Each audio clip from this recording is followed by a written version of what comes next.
دعا.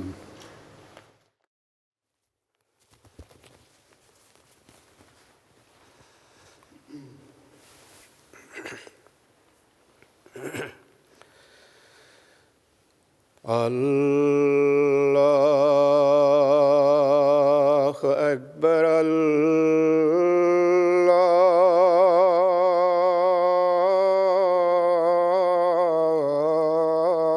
اللہ اکبر، اللہ اکبر،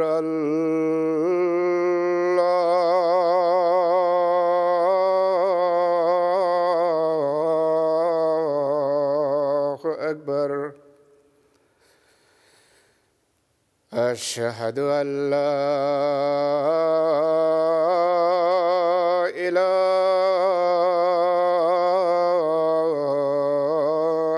الا اللہ، اشہد ان لا الہ الا اللہ، اشہد ان محمدا رسول اللہ،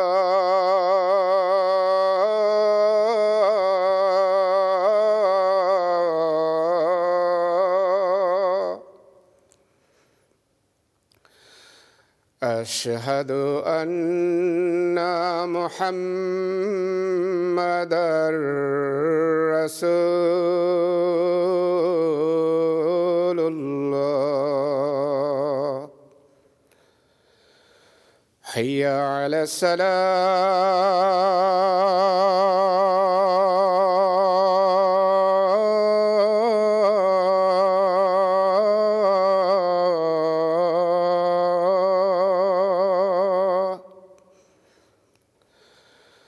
حی علی الصلاۃ،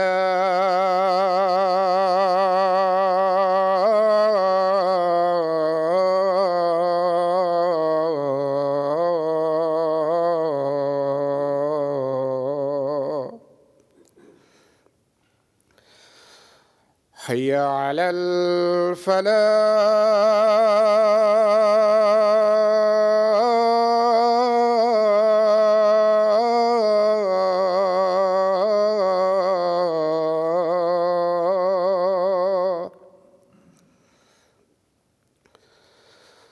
حی علی الفلاح،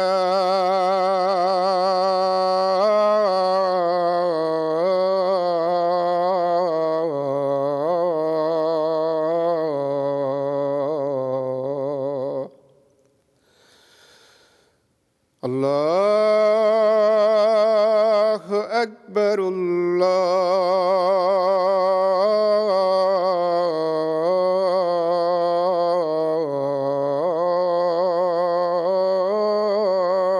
اکبر،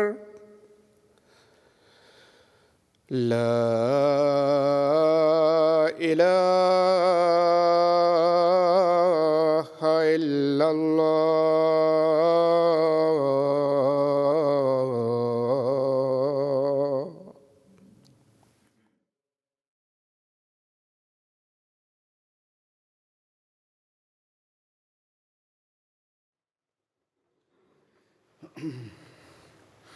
السلام علیکم ورحمۃ اللہ.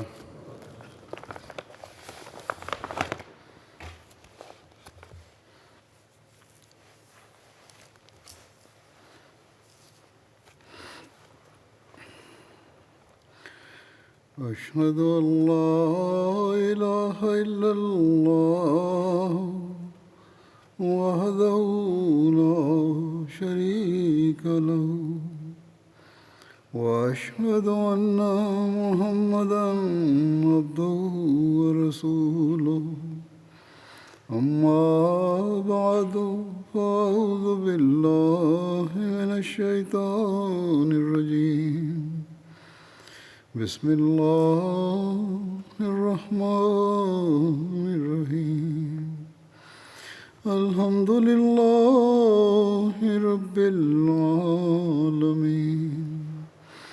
الرحمن الرحيم مالك يوم الدين إياك نعبد وإياك نستعين اهدنا الصراط المستقيم صراط الذين أنعمت عليهم غير المغضوب عليهم ولا الضالين. حضرت عمر رضی اللہ عنہ کے زمانے کی فتوحات کا ذکر ہوا تھا. حضرت عمر کی سیرت و سہانے لکھنے والے ایک سیرت نگار علامہ شبلی نعمانی حضرت عمر کی فتوحات اور اس کے اسباب اور عوامل کا ذکر کرتے ہوئے لکھتے ہیں کہ ایک مورخ کے دل میں فوراً یہ سوالات پیدا ہوں گے کہ چند صحرا نشینوں نے کیوں کر فارس اور روم کا دفتر الٹ دیا. کیا یہ تاریخ عالم کا کوئی استثنائی واقعہ تھا؟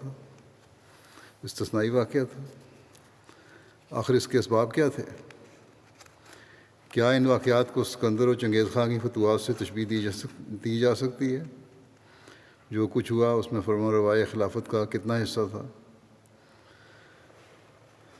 ہم اس موقع پر کہتے ہیں کہ انہی سوالات کا جواب دینا چاہتے ہیں، لیکن اجمال کے ساتھ پہلے یہ بتا دینا ضروری ہے کہ فتوحات فاروقی کی وسعت اور اس کے حدود اربع کیا تھے. حضرت عمر رضی اللہ عنہ کے مقبوضہ ممالک کا کل رقبہ 22,51,030 مربع میل تھا، یعنی مکہ مکرمہ سے شمال کی جانب 1036 میل، مشرق کی جانب 1087 میل اور جنوب کی جانب 483 میل تھا. یہ تمام فتوحات خاص حضرت عمر رضی اللہ عنہ کی فتوحات ہیں اور اس کی تمام مدت 10 برس سے کچھ زیادہ ہی ہے. یہ پس منظر جس کا تاریخ کے حوالے سے جو بیان کرنے لگا ہوں، یہ جو بیان ہوا ہے، اس لیے کہ ان فتوحات کو سمجھنے کے لیے اس بات کا جاننا بھی ضروری ہے. بہرحال بیان کرتا ہوں کہ یورپین مورخین کی کیا رائے ہے ان فتوحات کے بارے میں. پہلے سوال کا جواب یورپین مورخوں نے یہ دیا ہے کہ اس وقت فارس اور روم دونوں سلطنتیں اوج اقبال سے گر چکی تھیں، جو ان کا انتہا تھی وہاں تک وہ پہنچ چکی تھیں، اور قانون قدرت ہے کہ نیچے گرنا ہی تھا انہوں نے. پھر کہتے ہیں کہ فارس میں خسرو پرویز کے بعد نظام سلطنت بالکل درہم برہم ہو گیا تھا، کیونکہ کوئی لائق شخص جو حکومت کو سنبھال سکتا ہو موجود نہ تھا. دربار کے عمائدین اور ارکان میں سازشیں شروع ہو گئی تھیں، اور انہی سازشوں کی بدولت تخت نشینوں میں عدل بدل ہوتا رہتا تھا. چنانچہ 3-4 برس کے عرصے میں ہی انہوں نے حکومت 6-7 فرمانرواؤں کے ہاتھ میں آئی اور نکل گئی. ایک اور وجہ یہ ہوئی کہ یورپین مورخین یہ کہتے ہیں کہ نوشیروان سے کچھ پہلے مزدکیہ فرقہ کا بہت زور ہو گیا تھا، جو الحاد اور زندقہ کی طرف مائل تھا. اس فرقے کے عقائد یہ تھے کہ لوگوں کے دلوں سے لالچ اور دیگر اختلافات کو دور کر دیا جائے اور عورت سمیت تمام مملوکات کو مشترکہ ملکیت قرار دیا جائے، یعنی عورت کی بھی کوئی عزت نہیں تھی، تاکہ مذہب پاک اور صاف ہو جائے. یہ نظریہ تھا ان کا، اور بعض کے نزدیک یہ معاشرتی تحریک تھی جس کا مقصد زرتشتی مذہب کو مصفح کرنا تھا. نوشیروان نے گو تلوار کے ذریعے سے اس مذہب کو دبا دیا تھا، لیکن بالکل مٹا نہ سکا. اسلام کا قدم جب فارس میں پہنچا تو اس فرقے کے لوگوں نے مسلمانوں کو اس حیثیت سے اپنا پشت پناہ سمجھا کہ وہ کسی مذہب اور عقائد سے تعارض نہیں کرتے تھے۔ یہ مشرقی یورپین مورخین کا نظریہ ہے۔ پھر وہ لکھتے ہیں کہ عیسائیوں میں نستوری فرقہ، نسٹورین، جس کو اور کسی حکومت میں پناہ نہیں ملتی تھی، وہ اسلام کے سائے میں آ کر مخالفوں کے ظلم سے بچ گیا۔ اس طرح مسلمانوں کو دو بڑے فرقوں کی ہمدردی اور اعانت مفت میں ہاتھ آ گئی۔ روم کی سلطنت خود کمزور ہو چکی تھی، اس کے ساتھ عیسائیت کے باہمی اختلافات ان دنوں زوروں پر تھے، اور چونکہ اس وقت تک مذہب کو نظام حکومت میں دخل تھا، اس لیے اس اختلاف کا اثر مذہبی خیالات تک محدود نہ تھا، بلکہ اس کی وجہ سے خود سلطنت کمزور ہوتی جاتی تھی۔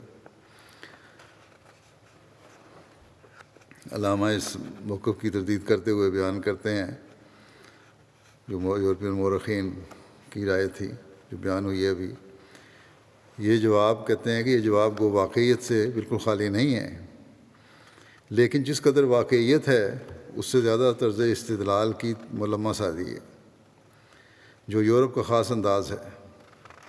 بے شبہ اس وقت فارس اور روم کی سلطنتیں اصلی عروج پر نہیں رہی تھیں، لیکن اس کا صرف اس قدر نتیجہ ہو سکتا تھا کہ وہ پرزور قوی سلطنت کا مقابلہ نہ کر سکتیں، نہ یہ کہ عرب جیسی بے سر و سامان قوم سے ٹکرا کر پرزے ہو جاتی۔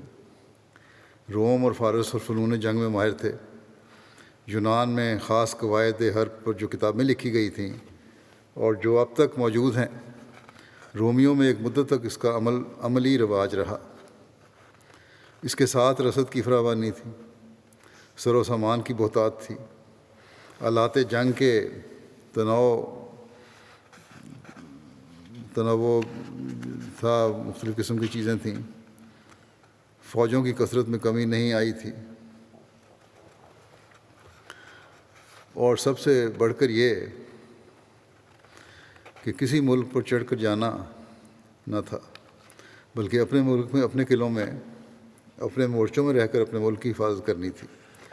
مسلمانوں کے حملے سے ذرا ہی پہلے خسرو پرویز کے عہد میں، جو ایران کی شان و شوکت کا عین شباب تھا، کیسر روم نے ایران پر حملہ کیا اور ہر قدم پر فتوحات حاصل کرتا ہوا اصفہان تک پہنچ گیا تھا۔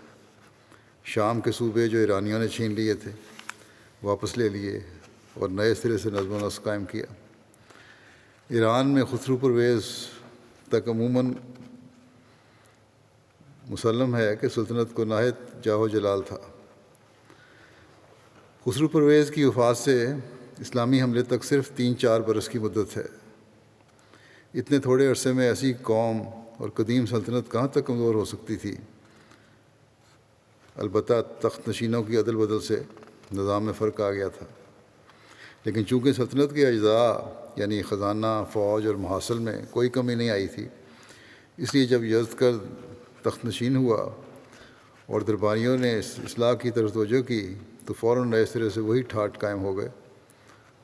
مزدکیہ فرقہ گو ایران میں موجود تھا، لیکن ہمیں تمام تاریخ میں ان سے کسی قسم کی مدد ملنے کا حال معلوم نہیں ہوتا، یعنی مسلمانوں کو کوئی مدد ملی ہو۔ اسی طرح فرقہ نستوری کی کوئی اعانت ہمیں معلوم نہیں۔ نستوری عیسائیوں کا ایک فرقہ ہے جس کا عقیدہ تھا کہ حضرت عیسیٰ کی ذات میں الوہیت اور بشریت دونوں علیحدہ علیحدہ پائی جاتی تھیں۔ عیسائیت کے اختلاف مذہب کا اثر بھی کسی واقعے پر خود یورپین مورخوں نے کہیں نہیں بتایا۔ اب عرب کی حالت دیکھو، تمام فوجیں جو مصر اور ایران اور روم کی جنگ میں مصروف تھیں، ان کی مجموعی تعداد کبھی 1 لاکھ تک بھی نہ پہنچی۔ فنون جنگ سے واقفیت کا یہ حال تھا کہ یرموک پہلا معرکہ ہے جس میں عرب میں تابیہ کی طرز پر صف آرائی کی۔ تابیہ جنگ کے وقت فوج کی ایسی ترتیب جس میں سپہ سالار یا بادشاہ جو لشکر کی کمان کرتا ہے تمام فوج کے درمیان میں کھڑا ہوتا ہے، اس کو ترتیب تابیہ کہتے ہیں۔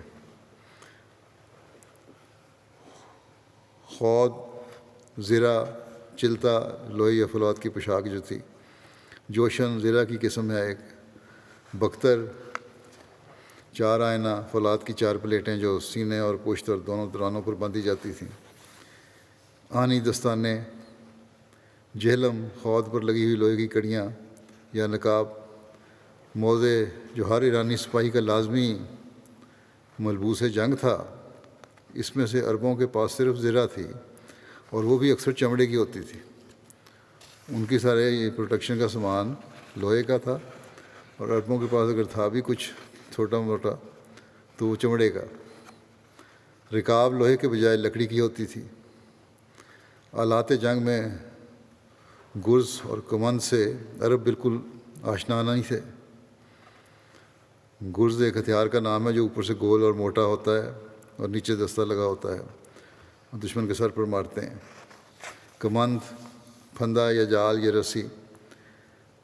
تیر تھے عربوں کے پاس، لیکن ایسے چھوٹے اور کم حیثیت تھے کہ قادسیہ کے معرکے میں ایرانیوں نے جب پہلے پہل ان کو دیکھا عربوں کے تیروں کو تو سمجھا کہ تکلے یا سوئے ہیں۔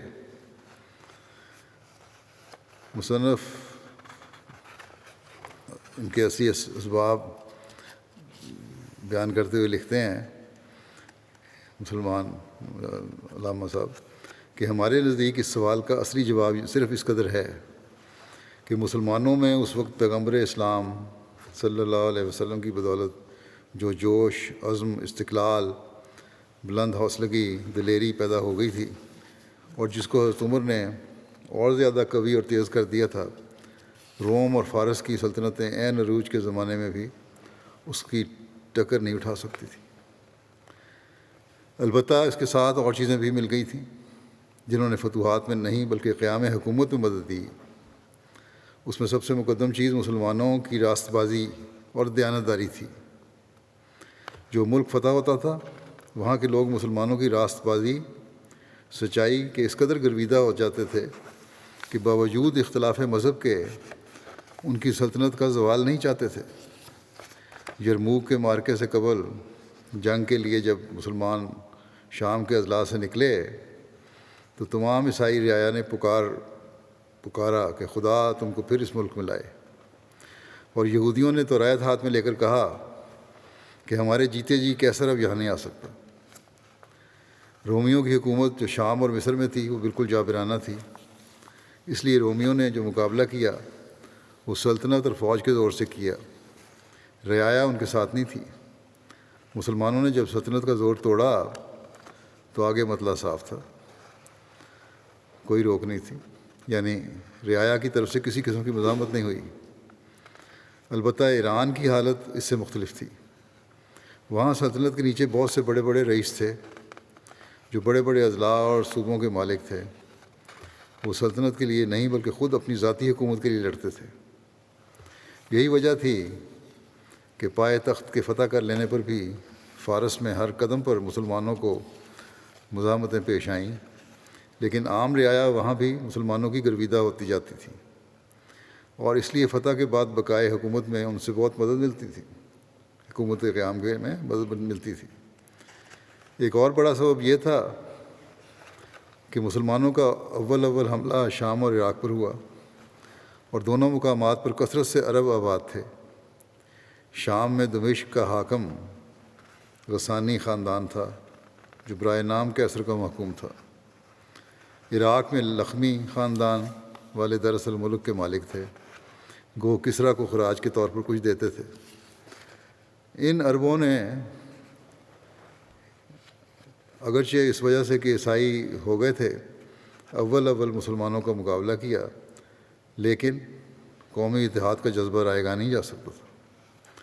عراق کے بڑے بڑے رئیس بہت جلد مسلمان ہو گئے، اور مسلمان ہو جانے پر وہ مسلمانوں کے دست و بازو بن گئے۔ شام میں آخر عربوں نے اسلام قبول کر لیا اور رومیوں کی حکومت سے آزاد ہو گئے۔ اسکندر اور چنگیز وغیرہ کا نام لینا یہاں بالکل بے موقع ہے۔ بے شبہ ان دونوں نے بڑی بڑی فتوحات حاصل کیں، لیکن کس طرح؟ قہر، ظلم اور قتل عام کی بدولت۔ چنگیز کا حال تو سب کو معلوم ہے۔ سکندر وغیرہ کی فتوحات کا اگر موازنہ کریں تو سکندر کی یہ کیفیت ہے کہ جب اس نے شام کی طرف شہر سور کو فتح کیا تو چونکہ وہاں کے لوگ دیر تک جم کر لڑے تھے اس لیے قتل عام کا حکم دیا، اور 1000 شہریوں کے سر شہر پناہ کی دیوار پر لٹکا دیے گئے، جو فصیل تھی اس پر لٹکا دیے۔ اس کے ساتھ 30,000 باشندوں کو لونڈی غلام بنا کر بیچ ڈالا۔ جو لوگ قدیم باشندے اور آزادی پسند تھے ان میں سے ایک شخص کو بھی زندہ نہیں چھوڑا۔ اسی طرح فارس میں جب استخر فارس کے قدیم شہروں میں سے تھا، اس کو فتح کیا تو تمام مردوں کو قتل کر دیا۔ اسی طرح کی اور بھی بے رحمیاں اس کے کارناموں میں مذکور ہیں، یعنی اسکندر کے کارناموں میں۔ تو اسلامک فتوحات سے اس کا کس طرح موازنہ ہو سکتا ہے؟ عام طور پر مشہور ہے کہ ظلم اور ستم سے سلطنت برباد ہو جاتی ہے۔ یہ اس لحاظ سے صحیح ہے کہ ظلم کی بقا نہیں۔ چنانچہ سکندر اور چنگیز کی سلطنتیں دیر پا نہ ہوئیں، لیکن فوری فتوحات کے لیے اسی قسم کی سفاکیاں کارگر ثابت ہوئی ہیں۔ اس کی وجہ سے ملک کا ملک مروب ہو جاتا ہے، اور چونکہ رعایا کا بڑا گروہ ہلاک ہو جاتا ہے اس لیے بغاوت اور فساد کا اندیشہ باقی نہیں رہتا۔ یہی وجہ ہے کہ چنگیز، بخت النصر، تیمور، نادر شاہ جتنے بڑے بڑے فاتح گزرے ہیں سب کے سب سفاک بھی تھے۔ لیکن حضرت عمر رضی اللہ عنہ کی فتوحات میں کبھی قانون اور انصاف سے تجاوز نہیں ہو سکتا تھا۔ آدمیوں کا قتل عام ایک طرف، درختوں کے کاٹنے تک کی اجازت نہیں تھی۔ بچوں اور بوڑھوں سے بالکل تعرض نہیں کیا جا سکتا تھا۔ بجوز عین مارکہ کارزار کے کوئی شخص قتل نہیں کیا جا سکتا تھا، یعنی لڑائی کے دوران میں قتل ہو تو ہو، اس کے علاوہ کسی کو قتل نہیں کرنا۔ دشمن سے کسی موقع پر بدعہدی یا فریب دہی نہیں کی جا سکتی تھی۔ افسروں کو تاکیدی حکام دیے جاتے تھے کہ اگر دشمن تم سے لڑائی کریں تو تم ان سے فریب نہ کرو، کسی کی ناک کان نہ کاٹو، کسی بچے کو قتل نہ کرو، کھل کے لڑو۔ پھر جو لوگ مطیع ہو کر باغی ہو جاتے تھے، یعنی ایک دفعہ اطاعت کر لی پھر باغی ہو گئے، ان سے دوبارہ اقرار لے کر درگزر کی جاتی تھی، یہاں تک کہ جب اربسوس والے 3 دفعہ متواتر اقرار کر کے پھر گئے۔ یہ اربسوس جو ہے یہ شام کی آخری سرحد پر واقع ایک شہر کا نام ہے جس کی سرحد ایشیائے کوچک سے ملی ہوئی تھی، تو صرف اس قدر کیا کہ ان کو وہاں سے جلا وطن کر دیا، لیکن اس کے ساتھ ان کی کل جائیداد مقبوضہ کی قیمت ادا کر دی، پیسے دے گیا۔ یہ لکھتے ہیں کہ اگر خیبر کے یہودیوں کو سازش اور بغاوت کے جرم میں نکالا تھا تو ان کی مقبوضہ ضیاعت کا معاوضہ دے دیا تھا، اور اضلاع کے حکام کو احکام بھیج دیے کہ جدھر سے ان لوگوں کا گزر ہو ان کو ہر طرح کی اعانت دی جائے، اور جب کسی شہر میں قیام پذیر ہوں تو 1 سال تک ان سے جزیہ نہ لیا جائے۔ پھر لکھتے ہیں کہ جو لوگ فتوحات فاروقی کی حیرت انگیزی کا جواب دیتے ہیں کہ دنیا میں اور بھی ایسے فاتح گزرے ہیں، ان کو یہ دکھانا چاہیے کہ اس احتیاط، اس قید، یعنی اتنی پابندی، اس درگزر کے ساتھ دنیا میں کس حکمران نے ایک چپا بھی ہر زمین بھی فتح کی ہے۔ اس کے علاوہ اسکندر اور چنگیز وغیرہ خود ہر موقع اور ہر جنگ میں شریک رہتے تھے اور خود سپہ سالار بن کر فوج کو لڑاتے تھے۔ اس کی وجہ سے علاوہ اس کے کہ فوج کو ایک ماہر سپہ سالار ہاتھ آتا تھا، فوج کے دل قوی رہتے تھے اور ان میں بالطبع اپنے آقا پر فدا ہونے کا جوش پیدا ہوتا تھا۔ حضرت عمر رضی اللہ عنہ تمام مدت خلافت میں ایک دفعہ بھی کسی جنگ میں شریک نہیں ہوئے۔ فوجیں ہر جگہ کام کر رہی تھیں، البتہ ان کی باغ حضرت عمر رضی اللہ عنہ کے ہاتھ میں رہتی تھی۔ ایک اور بڑا واضح اور صریح فرق یہ ہے کہ سکندر وغیرہ کی فتوحات گزرنے والے بادل کی طرح تھیں، ایک دفعہ زور سے آیا اور نکل گیا۔ ان لوگوں نے جو ممالک فتح کیے وہاں کوئی نظم حکومت نہیں قائم کیا۔ اس کے برخلاف فتوحات فاروقی میں یہ استواری تھی کہ جو ممالک اس وقت فتح ہوئے 1300 برس گزرنے پر آج بھی اسلام کے قبضے میں ہیں، اور خود حضرت عمر رضی اللہ عنہ کے عہد میں ہر قسم کے ملکی انتظامات وہاں قائم ہو گئے تھے۔ پھر جو حضرت عمر کی فتوحات کا خاص کردار ہے اس کے بارے میں لکھتے ہیں کہ آخری سوال کا جواب عام رائے کے موافق یہ ہے کہ فتوحات میں خلیفہ وقت کا اتنا کردار نہیں ہے، بلکہ اس وقت کے جوش اور عزم کی جو حالت تھی اسی کی وجہ سے تمام فتوحات ہوئیں۔ یہ ایک سوال ہے، لیکن کہتے ہیں کہ ہماری رائے کے نزدیک یہ صحیح نہیں ہے جو کہا جاتا ہے کہ خلیفہ کا کردار نہیں ہے۔ حضرت عثمان رضی اللہ عنہ اور حضرت علی رضی اللہ عنہ کے زمانے میں بھی تو آخر وہی مسلمان تھے، لیکن کیا نتیجہ ہوا؟ جوش اور اثر بے شبہ برقی قوتیں ہیں، لیکن یہ قوتیں اس وقت کام دے سکتی ہیں جب کام لینے والا بھی اسی زور اور قوت کا ہو۔ قیاس اور استدلال کی ضرورت نہیں، واقعات خود اس کا فیصلہ کر سکتے ہیں۔ فتوحات کے تفصیلی حالات پڑھ کر صاف معلوم ہوتا ہے کہ تمام فوج پتلی کی طرح حضرت عمر رضی اللہ عنہ کے اشاروں پر حرکت کرتی تھی، اور فوج کا جو نظم و نسق تھا وہ خاص ان کی سیاست اور تدبیر کی بدولت ہے۔ حضرت عمر رضی اللہ عنہ نے فوج کی ترتیب، فوجی مشقیں، بیرکوں کی تعمیر، گھوڑوں کی پرداخت، قلعوں کی حفاظت، جاڑے اور گرمی کے لحاظ سے حملوں کا تعین، فوج کی نقل و حرکت، پرچہ نویسی کا انتظام،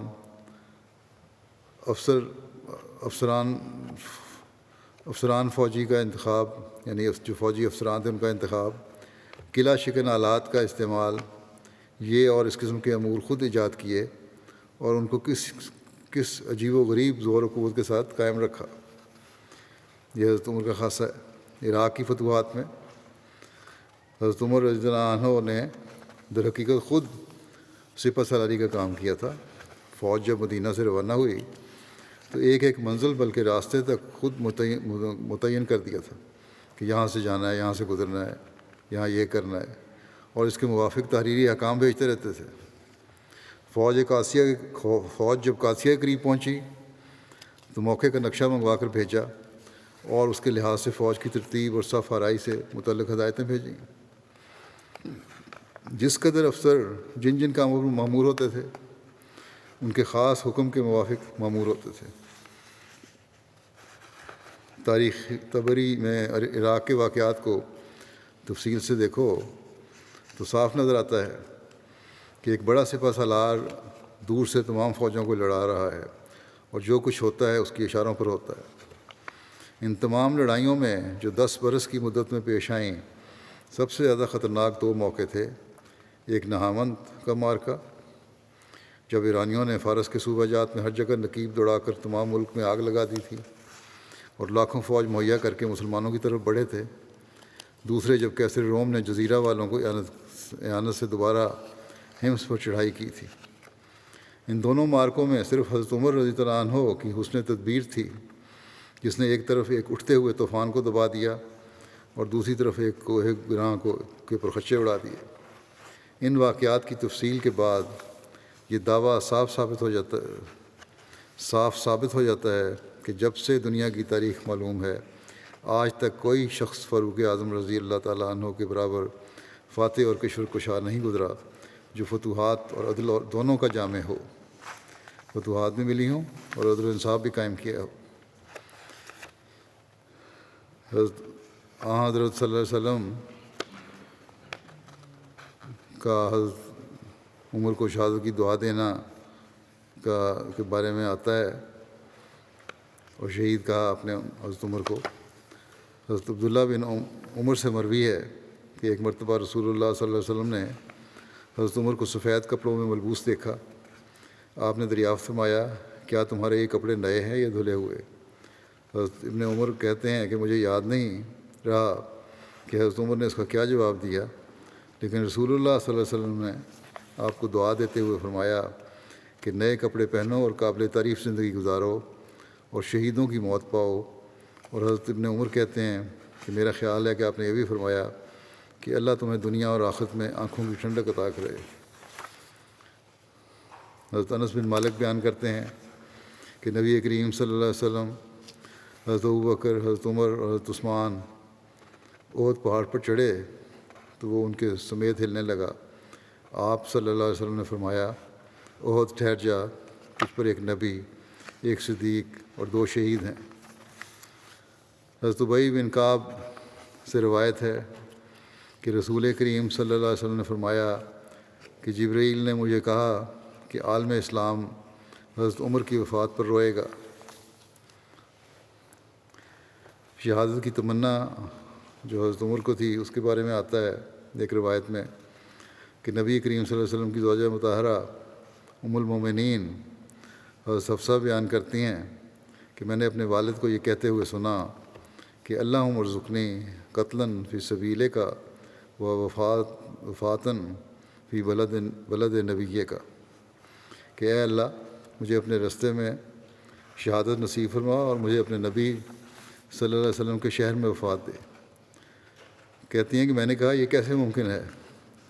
تو حضرت عمر نے فرمایا، ان اللہ یاتی بامرہ انا شاء، یقیناً اللہ تعالیٰ اپنا حکم لے آتا ہے جس طرح وہ چاہے۔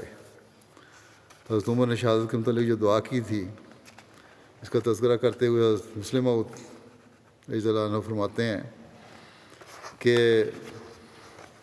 حضرت عمر اللہ تعالیٰ کے کتنے مقرب تھے۔ رسول کریم صلی اللہ علیہ وسلم فرماتے ہیں کہ اگر میرے بعد کوئی نبی ہونا ہوتا تو عمر ہوتا، یہاں میرے بعد سے مراد مان بعد ہے، تو وہ شخص جسے رسول کریم صلی اللہ علیہ وسلم بھی اس قابل سمجھتے تھے کہ اگر اللہ تعالیٰ نے اس زمانے کی ضرورت کے لحاظ سے کسی کو شہادت کے مرتبہ سے اٹھا کر نبوت کے بلند مرتبے پر فائز کرنا ہوتا تو اس کا مستحق عمر تھا۔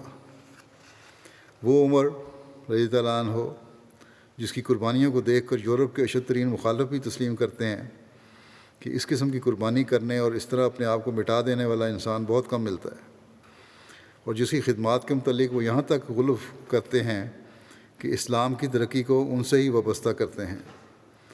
وہ عمر دعا کیا کرتے تھے کہ الہی میری موت مدینے میں ہو اور شہادت سے ہو۔ انہوں نے یہ دعا، حضرت مسلم موعود لکھتے ہیں کہ حضرت عمر نے یہ دعا محبت کے جوش میں کی، ورنہ یہ دعا تھی بہت خطرناک۔ اس کے معنی یہ بنتے تھے کہ کوئی اتنا زبردست غنیم ہو، ایسا حملہ کرنے والا ہو جو تمام اسلامی ممالک کو فتح کرتا ہوا مدینہ پہنچ جائے اور پھر وہاں آ کر آپ کو شہید کرے۔ لیکن اللہ تعالیٰ جو دلوں کا حال جانتا ہے، اس نے حضرت عمر کی اس خواہش کو بھی پورا کر دیا اور مدینہ کو بھی ان آفات سے بچا لیا جو بظاہر اس دعا کے پیچھے مخفی تھیں، اور وہ اس طرح کہ اس نے مدینہ میں ہی ایک کافر کے ہاتھ سے آپ کو شہید کروا دیا۔ بہرحال حضرت عمر کی دعا سے پتہ لگ جاتا ہے کہ ان کے نزدیک خدا تعالیٰ کے قرب کی یہی نشانی تھی کہ اپنی جان کو اس کی راہ میں قربان کرنے کا موقع مل سکے۔ لیکن آج قرب کی یہ نشانی سمجھی جاتی ہے، اپنے خطبے میں ایک وصیت کرتے ہوئے فرما رہے ہیں احمدیوں کو حضرت مسلم موعود، لیکن آج قرب کی یہ نشانی سمجھی جاتی ہے خدا بندے کی جان بچا لے۔ ایک اور جگہ حضرت عمر کی شہادت کا واقعہ اور دعا کا تذکرہ کرتے ہوئے حضرت مسلم موعود بیان کرتے ہیں کہ حضرت عمر کے متعلق لکھا ہے کہ آپ ہمیشہ دعا کرتے تھے کہ مجھے موت مدینہ میں آئے اور شہادت کی موت آئے۔ دیکھو موت کس قدر بھیانک چیز ہے، موت کے وقت عزیز سے عزیز بھی ساتھ چھوڑ جاتے ہیں۔ کہتے ہیں کسی عورت کی ایک بیٹی بیمار ہو گئی، ایک واقعہ سنا رہے ہیں حضرت مسلم موعود کہ موت سے لوگ کس طرح ڈرتے ہیں۔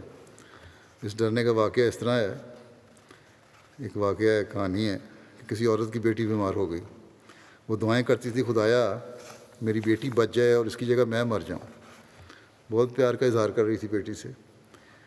ایک رات اتفاق سے اس عورت کی گائے کی رسی کھل گئی اور اس نے ایک برتن میں منہ ڈالا، گائے نے برتن میں منہ ڈال دیا جس میں اس کا سر پھنس گیا، اور وہ اسی طرح گھڑا سر پر اٹھا کر ادھر ادھر بھاگنے لگی۔ گائے پریشان ہو گئی، سر پھنس گیا، بھاگنے لگی۔ یہ دیکھ کر کہ گائے کے جسم پر منہ کے بجائے کوئی اور بڑی سی چیز ہے، وہ عورت ڈر گئی، اس کی آنکھ کھلی، اس نے دیکھا کہ یہ کیا ہے، گائے بھانک رہی ہے، اس کے منہ پہ کچھ اور چیز نظر آ رہی ہے، وہ ڈر گئی۔ اس نے سمجھا کہ شاید میری دعا قبول ہو گئی ہے اور اسرائیل میری جان نکالنے کے لیے آیا ہے۔ اس پر بے اختیار بول اٹھی کہ اسرائیل، بیمار میں نہیں ہوں بلکہ وہ لیٹی ہے، اس کی جان نکال رہا ہے، یعنی بیٹی کی طرف اشارہ کیا۔ مسلم موت کہتے ہیں کہ جان اتنی پیاری چیز ہے کہ اسے بچانے کے لیے انسان ہر ممکن تدبیر کرتا ہے۔ کہاں تو یہ تھا کہ دعا کر رہی تھی، کہاں جب دیکھا کہ واقعی کوئی ایسا خطرہ پیدا ہو گیا تو بیٹی کی طرف اشارہ کر دیا کہ اس کی جان نکال لو۔ فرماتے ہیں ہر ممکن انسان تدبیر کرتا ہے جان بچانے کے لیے، علاج کراتے کراتے کنگال ہو جاتا ہے، لیکن صحابہ کرام کو یہی جان خدا تعالیٰ کے لیے دینے کی اس قدر خواہش تھی کہ حضرت عمر دعائیں کرتے تھے کہ مجھے مدینہ میں شہادت نصیب ہو۔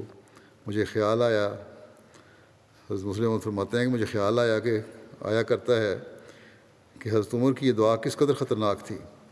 اس کے معنی یہ ہیں کہ دشمن مدینہ پر چڑھ آئے اور مدینہ کی گلیوں میں حضرت عمر کو شہید کر دے، لیکن خدا تعالیٰ نے ان کی دعا کو اور رنگ میں قبول کر لیا اور وہ ایک مسلمان کہلانے والے کے ہاتھوں سے ہی مدینہ میں شہید کر دیے گئے۔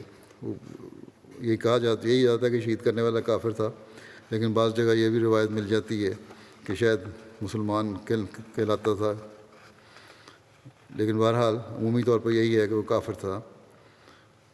بعض یہی پہلی دفعہ کافر کو بیان کیا مسلم عورت نے، دوسری جگہ مسلمان کہلانے والا کہا ہے، یعنی کہ خود بھی پوری طرح تسلی نہیں ہے کہ مسلمان تھا کہ نہیں۔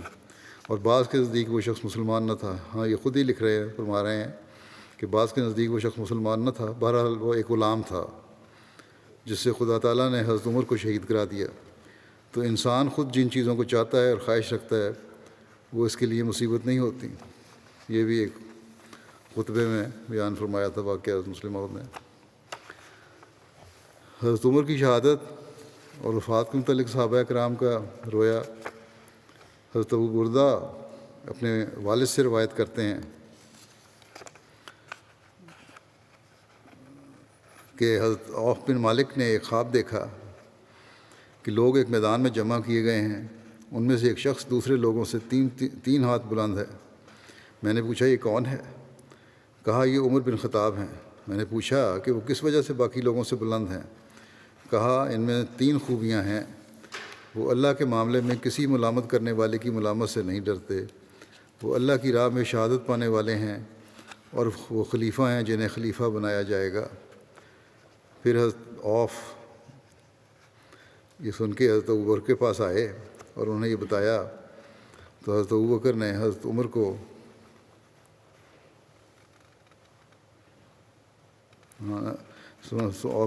عوف سن کے نہیں بلکہ حضرت عوف اپنی خواب سنانے کے لیے حضرت ابوبکر کے پاس آئے۔ حضرت ابوبکر خلیفہ تھے اس زمانے میں۔ یہ بتایا تو حضرت ابوبکر نے حضرت عمر کو بلایا اور ان کو بشارت دی، اور حضرت عوف نے سے فرمایا اپنی خواب بیان کرو۔ راوی کہتے ہیں کہ جب انہوں نے یہ کہا کہ انہیں خلیفہ بنایا جائے گا تو حضرت عمر نے انہیں ڈانٹا اور خاموش کروا دیا، کیونکہ حضرت عمر کی زندگی کا واقعہ ہے یہ۔ پھر جب حضرت عمر خلیفہ بنے تو آپ شام کی طرف گئے۔ آپ خطاب فرما رہے تھے کہ آپ نے حضرت عوف کو دیکھا، آپ نے انہیں بلایا اور ممبر پر چڑھا لیا اور انہیں کہا کہ اپنی خواب سناؤ۔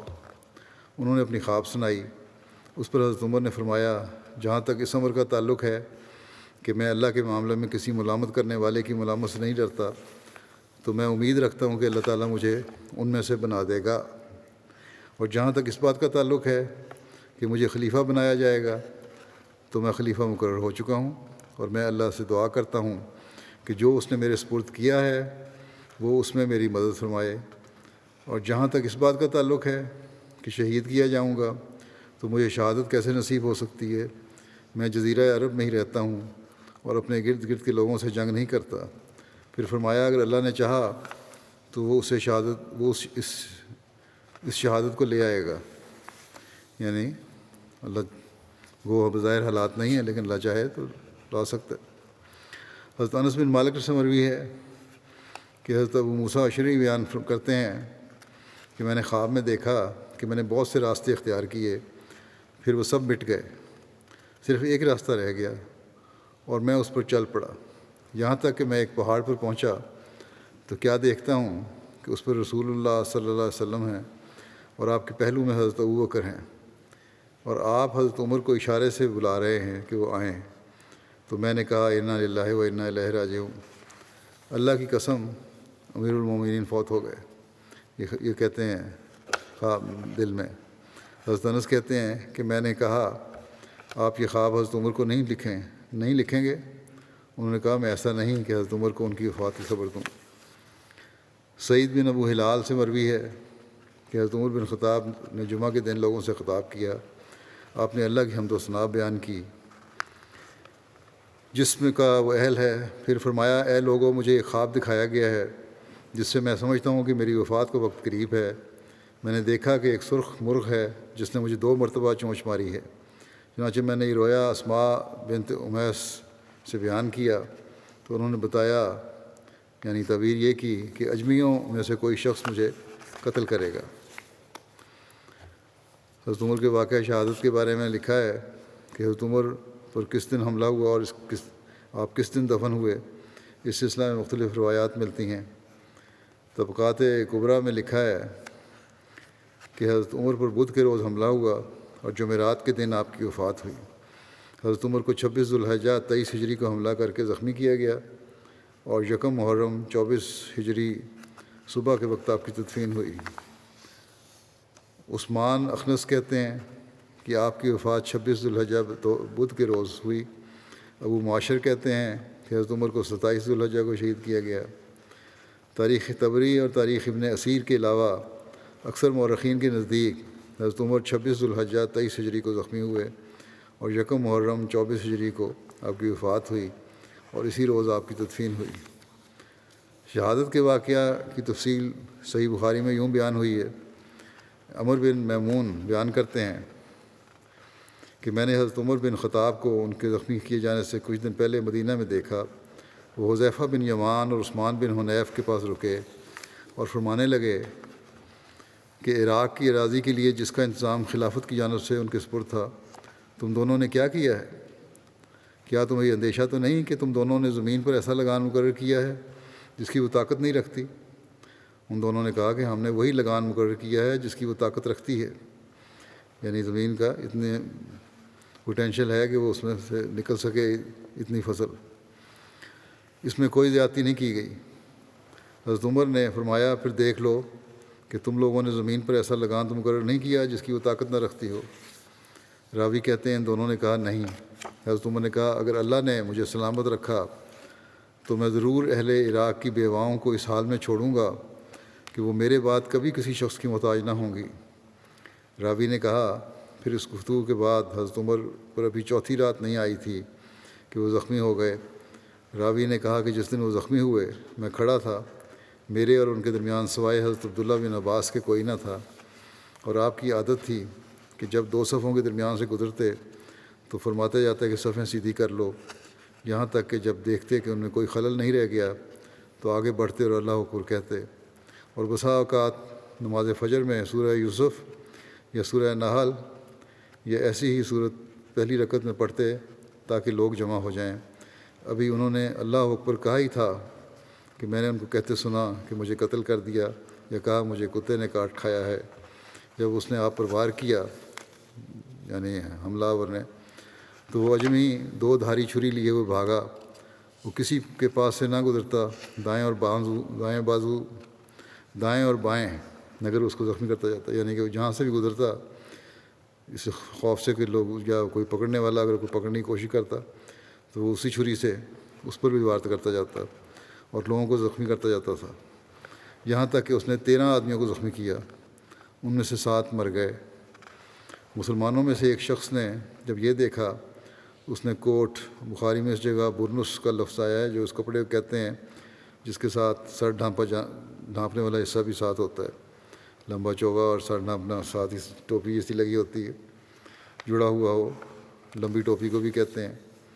بہرحال وہ کوٹ اس پر پھینکا، جب اس نے یقین کر لیا کہ وہ پکڑا گیا تو اس نے اپنا گلا کاٹ لیا، اور حضرت عمر نے حضرت عبد الرحمن بن عوف کا ہاتھ پکڑ کر انہیں آگے کیا، اور راوی کہتے ہیں کہ جو حضرت عمر کے قریب تھے انہوں نے بھی وہ دیکھا جو میں نے دیکھا، اور مسجد کے اطراف میں جو تھے وہ نہیں جانتے تھے سوائے اس کے کہ انہوں نے حضرت عمر کی آواز کو غائب پایا اور وہ سبحان اللہ کہنے لگے۔ تو عبد الرحمن بن عوف نے لوگوں کو مختصر نماز پڑھائی۔ پھر جب وہ نماز سے فارغ ہو گئے تو حضرت عمر نے کہا، ابن عباس دیکھو مجھ کو کس نے مارا ہے۔ حضرت ابن عباس نے کچھ دیر چکر لگایا، پھر آئے اور انہوں نے بتایا کہ مغیرہ کے غلام نے۔ حضرت عمر نے فرمایا، وہی جو کاریگر ہے؟ حضرت ابن عباس نے کہا، ہاں۔ حضرت عمر نے فرمایا، اللہ اسے ہلاک کرے، میں نے اس کے متعلق نیک سلوک کرنے کا حکم دیا تھا۔ اللہ کا شکر ہے کہ اللہ نے میری موت ایسے شخص کے ہاتھ سے نہیں کی جو اسلام کا دعویٰ کرتا ہو، یعنی یہاں سے بھی ثابت ہے کہ وہ مسلمان نہیں تھا۔ اے ابن عباس، تم اور تمہارا باپ پسند کرتے تھے کہ یہ اجمی غلام مدینہ میں زیادہ سے زیادہ ہوں، اور حضرت عباس کے پاس سب سے زیادہ غلام تھے۔ حضرت ابن عباس نے کہا، اگر آپ چاہیں تو میں کر گزروں، یعنی اگر آپ چاہیں تو ہم بھی مدینہ میں موجود اجمی غلاموں کو قتل کر دیں۔ انہوں نے فرمایا درست نہیں۔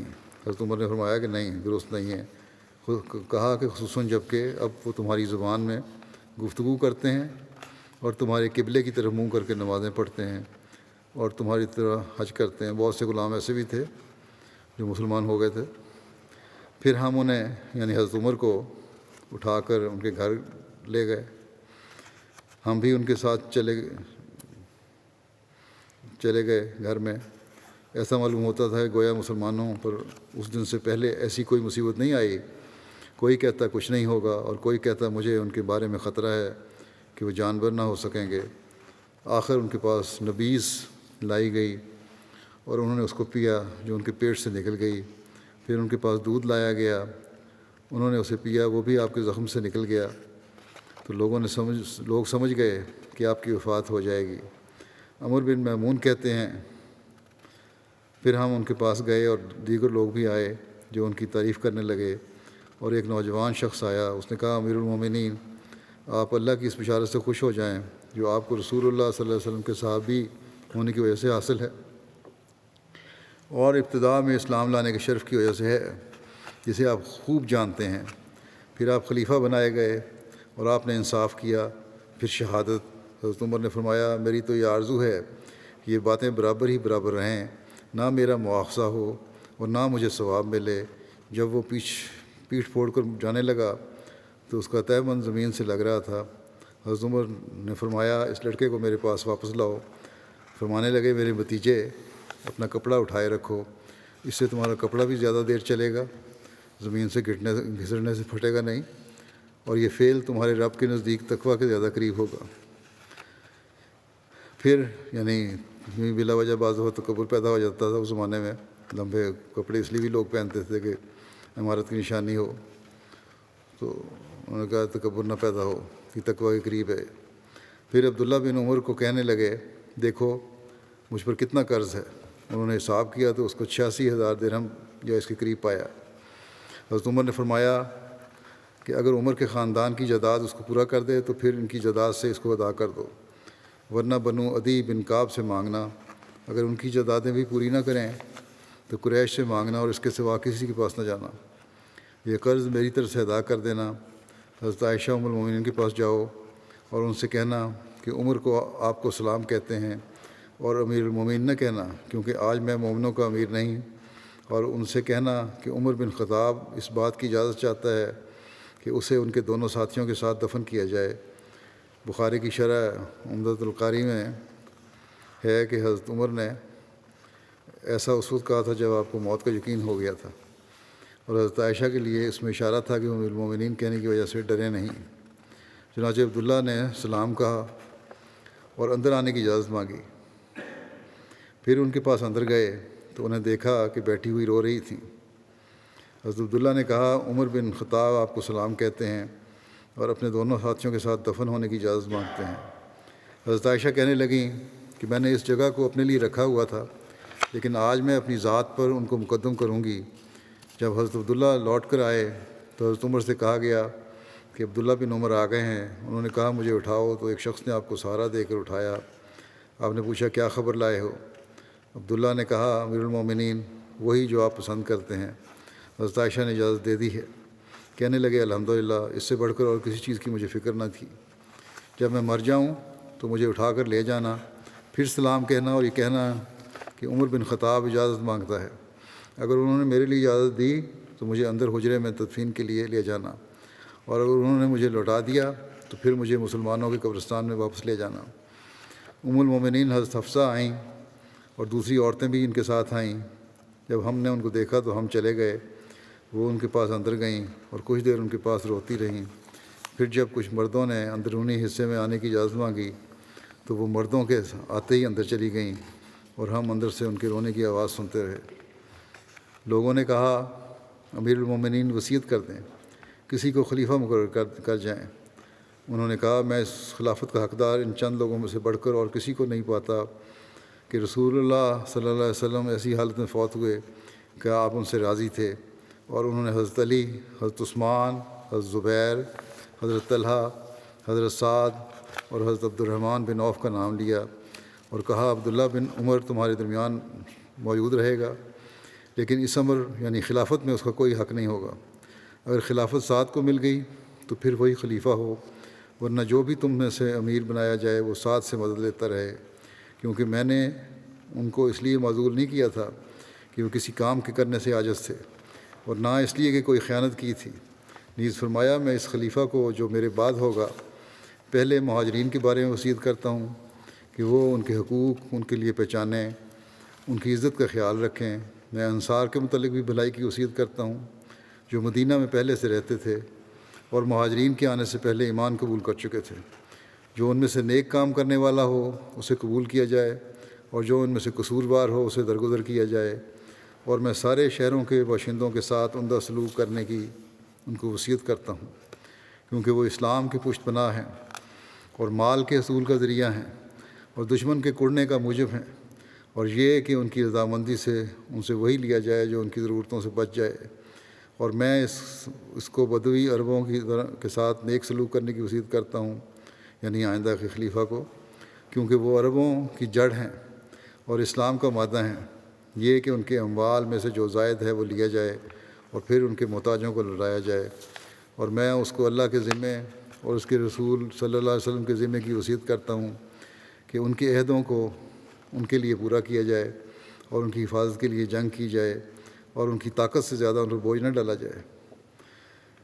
جب آپ فوت ہو گئے ہم ان کو لے کر نکلے اور پیدل چلنے لگے تو حضرت عبداللہ بن عمر نے حضرت عائشہ کو السلام علیکم کہا اور کہا عمر بن خطاب اجازت مانگتے ہیں۔ انہوں نے کہا کہ ان کو اندر لے آؤ، چنانچہ ان کو اندر لے جایا گیا اور وہاں ان کے دونوں ساتھیوں کے ساتھ رکھ دیے گئے۔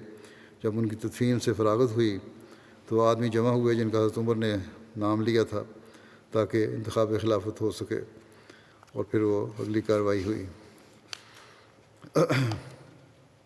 اس بارے میں باقی انشاءاللہ آئندہ ابھی چل رہا ہے، یہ میں بیان کروں گا۔ آج جرمنی کا جلسہ سالانہ بھی شروع ہو رہا ہے۔ اللہ تعالیٰ اسے پہ برکت فرمائے، زیادہ سے زیادہ جرمن احمدیوں کو اس سے استفادہ کرنے کی توفیق دے۔ 2 دن کا جلسہ ہے یہ۔ کل انشاءاللہ شام کو ان سے جو ان کا اختتامی سیشن ہے اس میں خطاب بھی کروں گا جو MTA پر دکھایا جائے گا یہاں کے وقت مطابق تقریباً 3:30۔ باقی جلسہ جو وہاں جرمنی میں ہو رہا ہے آج سے، اس کی لائیو سٹریمنگ جرمنوں کے لیے ہو رہی ہے، جرمن وہاں دیکھ سکتے ہیں، تو زیادہ سے زیادہ اس سے فائدہ اٹھائیں۔ نماز کے بعد میں 2 جنازہ غائب بھی پڑھاؤں گا، ان کا بھی ذکر کر دوں۔ پہلا جنازہ ہے قمر الدین صاحب مبلغ سلسلہ انڈونیشیا کا، جو گزشتہ دنوں ان کی وفات ہوئی 65 سال کی عمر میں۔ انا للہ و انا الیہ راجعون۔ 1972 میں انہوں نے 15 سال کی عمر میں بیعت کی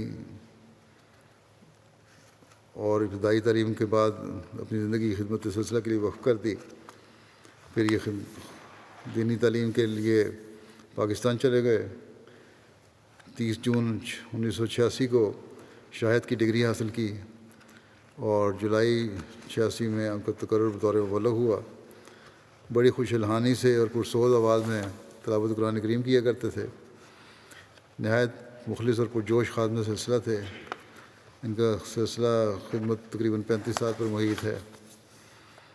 ان کی اہلیہ کہتی ہیں کہ مجھے کہا کرتے تھے کہ آپ صرف مربی کی اہلیہ نہیں بلکہ آپ کو جماعتی خدمات میں بھی آگے ہونا چاہیے۔ آپ کی خلافت سے اطاعت اور محبت، پھر یہ لکھتی ہیں ان کے بارے میں کہ ان کی خلافت سے اطاعت اور محبت بہت نمایاں تھی۔ چھوٹوں بڑوں سے بڑی عزت سے پیش آتے تھے۔ جب بھی کسی احمدی سے بات کرتے تو ہمیشہ جماعت سے محبت اور وفاداری کی تلقین بھی ضرور کرتے اور زیادہ سے زیادہ جماعت کی خدمت کی ترغیب دلاتے۔ جب بھی کسی غیر احمدی سے ملتے تو اسے تبلیغ ضرور کرتے اور بڑی محبت سے اور دل سے بات کرتے تھے کہ دوسرے بھی خوش ہو جاتے۔ بیماری میں بھی فجر سے 1.5-2 گھنٹے پہلے اٹھ کر تہجد پڑھتے اور تلاوت کرتے، پھر جب تک ہمت رہی پیدل چل کر مسجد میں بھی جاتے رہے۔ ان کے بیٹے مربی سلسلہ ہیں، استاد ہیں جامعہ احمدیہ انڈونیشیا میں، عمر فاروق صاحب۔ وہ کہتے ہیں کہ گھر میں اور باہر بھی چلتے پھرتے بعض دفعہ قرآن کریم کا کوئی نہ کوئی حصہ خوش الحانی سے سناتے رہتے تھے۔ حضرت مسیح علیہ السلام کی کتابوں کے ترجمہ اور نظر ثانی کا کام بھی انہوں نے کیا تھا، اور اس دوران میں خاص طور پر جو ترجمے کا کام کر رہے ہوتے تھے تو قصیدہ بہت زیادہ پڑھا کرتے تھے۔ حضرت صلی اللہ علیہ وسلم کے حالات و واقعات سناتے تو آنکھیں پر نم ہو جایا کرتی تھیں۔ کہتے ہیں اکثر مجھے احمدیوں کی ابتلا اور تکالیف اور قربانیوں کے بارے میں واقعات سناتے اور اپنے ذاتی تجربات بھی بیان کرتے، کس طرح انہوں نے بھی تکلیفیں اٹھائیں۔ چھوٹے بیٹے ہیں، وہ کہتے ہیں ظفر اللہ خان، اب بلند حوصلے والے اور بڑی جدت کرنے والے انسان تھے، بہت سادہ زندگی گزاری، ہمیشہ قناعت پسندی کو ترجیح دیتے تھے۔ اللہ تعالیٰ مغفرت اور رحم کا سلوک فرمائے، ان سے درجات بلند فرمائے۔ اگلا جنازہ ہے، دوسرا ذکر صبیہ ہارون صاحبہ اہلیہ سلطان ہارون خان صاحب مرحوم، جو گزشتہ دنوں 73 سال کی عمر میں ان کی وفات ہوئی۔ انا للہ و انا الیہ راجعون۔ صبیہ ہارون صاحبہ کے خاندان میں احمدیت ان کے والد صاحب کی بیعت سے آئی تھی۔ انہوں نے خود تحقیق کر کے 18 سال کی عمر میں حضرت مسلم موعود رضی اللہ عنہ کی بیعت کی تھی۔ پھر ان کے دادا نے اپنے بیٹے کے بعد بیعت کی۔ اللہ تعالیٰ نے ان کو 3 بیٹوں اور 3 بیٹیوں سے نوازا۔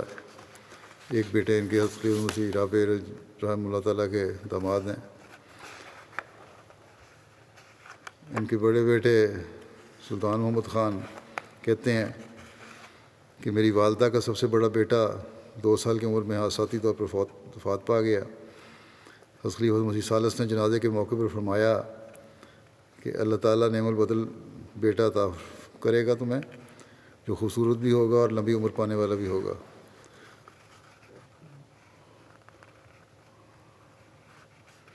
اور فرمایا کہ اسے تمہارے، یعنی ان کے خاوند کو، مسلم سلطان کو کہا کہ اس کو میں تمہارے کندھے کے ساتھ جوان کھڑا دیکھ رہا ہوں۔ پھر ان کے بیٹے سلطان کہتے ہیں احمد خان کہ میری خوش قسمتی ہے کہ بچپن سے لے کر اب تک میرا بہت وقت اپنی ماں کے ساتھ گزرا۔ بہت ہی پیار کرنے والی اور غلطیوں سے درگزر کرنے والی ماں تھی، کبھی کسی کی غیبت نہیں کرتی تھی۔ ان کی بیٹی محمودہ سلطانہ کہتی ہیں میری والدہ نیک فطرت، خاموش طبیعت، اعلیٰ صاحب کی مالک تھیں، سلسلہ کی حقیقی عاشق اور خلافت سے محبت اور وفا کی انتہا کو پہنچی ہوئی تھیں، اور یہی نصیحت کرتی تھیں۔ خوش خلق اور اقربا پرور تھیں۔ ان کی مہمان نوازی پورے خاندان میں مشہور تھی، کسی کی بھی دل شکنی نہیں کرتی تھیں، غیبت کو سخت ناپسند کرتی تھیں اور ہمیں ہمیشہ اس سے بچنے کی تلقین کیا کرتی تھیں۔ ایسی محفل جہاں غیبت ہو رہی ہو وہاں سے اٹھ جاتی اور ان کے چہرے پر ناگواری آ جاتی۔ ہمیشہ درگزر سے کام لیا کرتی تھیں۔ کہتی ہیں میرے والد پر جانی حملے کرنے والے دشمن کو بھی کبھی بد دعا نہیں دی، اور ہمیشہ کہتی تھیں میں دعا کرتی ہوں کہ اللہ ان کو ہدایت دے۔ نادار مریضوں کے لیے خاص نرمی اور اپنے دل میں رکھتی تھیں، اور ان کی اس طرح مدد کرتی تھیں کہ بائیں ہاتھ کو بھی خبر نہ ہو۔ ان کی دوسری بیٹی وجیہ صاحبہ کہتی ہیں کہ ایک خاموش طبع شخصیت کی مالک تھیں، بہت زیادہ صدقہ و خیرات کرنے والی تھیں، اور صدقہ و خیرات خاموشی سے کیا کرتی تھیں اور اس کا ذکر زیادہ پسند نہیں فرماتی تھیں۔ اللہ تعالیٰ مرحوم سے مغفرت اور رحم کا سلوک فرمائے، ان کے بچوں کو بھی ان کی نیکیاں جاری رکھنے کی توفیق عطا فرمائے۔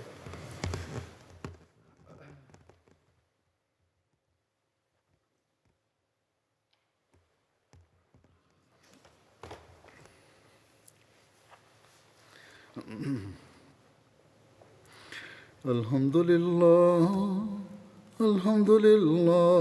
نحمده ونستعینه ونستغفره ونؤمن به ونتوکل علیہ ونعوذ باللہ من شرور انفسنا ومن سیئات اعمالنا من يهده الله فلا مضل له ومن يضلله فلا هادي له